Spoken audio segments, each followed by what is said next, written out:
On January 9, 1971 at 6 p.m., an announcer from CJFB Television in Swift Current, Saskatchewan, got a call from UFO sighters near Success, also in Saskatchewan, and immediately called the Royal Canadian Mounted Police. What they told the police will amaze you. During the Cold War, the Government of Canada investigated thousands of UFO sightings. For years, the documents have been sealed until recently when more than 8,000 pages of UFO investigation documents were declassified. Here on Declassified, we tell the story of each UFO sighting based on the actual documentation. That gets started right now.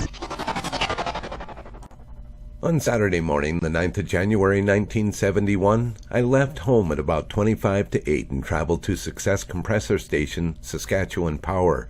Just past Cantower, I observed an object ahead of me to the left.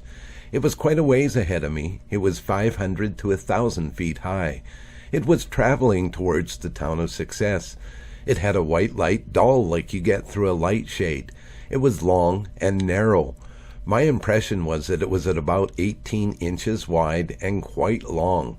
It appeared to be flat-surfaced. It went all the way to Success in this form, and I turned off on the road to the compressor station. I could see the object go over Success, and then it turned and headed toward Caswell's farm, about 2 miles down the road I was traveling on. It was now in a different form. It appeared to be a round disc laying horizontally with a second smaller disc underneath. The discs were of yellow light. This was easy to see. However, it was not a blinding light. As I approached Caswell's farm, the object met me there.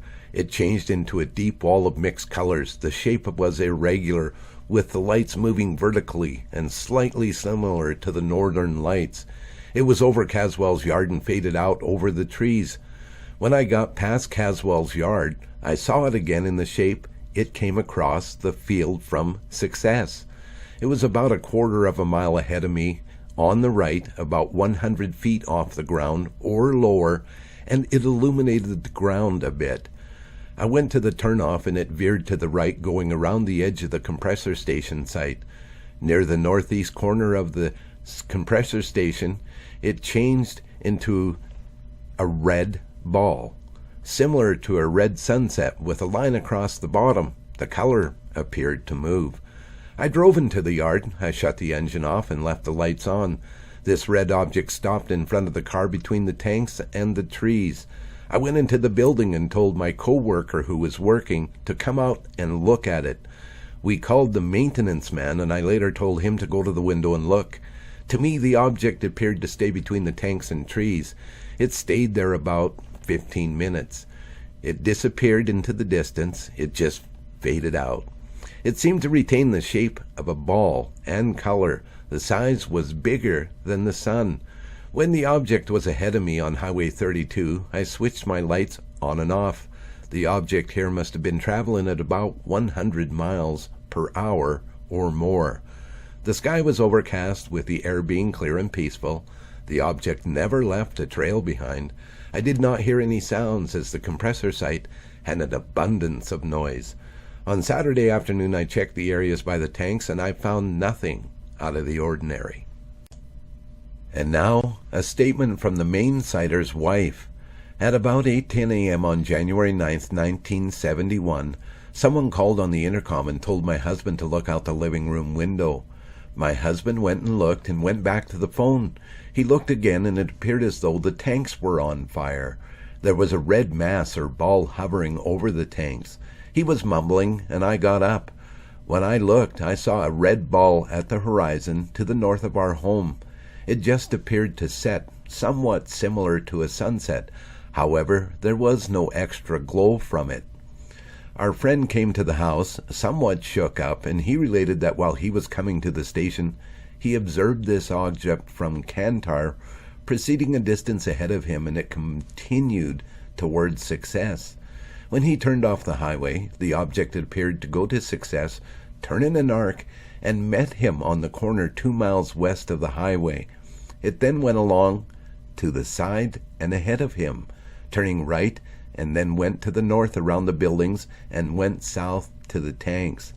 The sky was cloudy and frosty, or haze. The brightness appeared to be a dark red of comparable intensity as that of the setting sun. The color was a dark red. It did not have a trail or outer glow. The form appeared to be larger than the moon. And now a statement from the co-worker. At about 8 a.m. on Saturday, January 9th, 1971, my co-worker came to relieve me at the Success compressor station. He drove up to the door and rushed in and called me out and told me to hurry.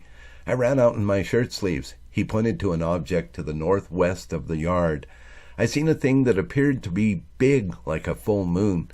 He started to tell me about how it followed him and came around there. He was really excited and shaking. He kept saying, "What is that?" He and I watched it for about 5 minutes before he ran in to call the maintenance man. I watched it steadily. It was a dull red.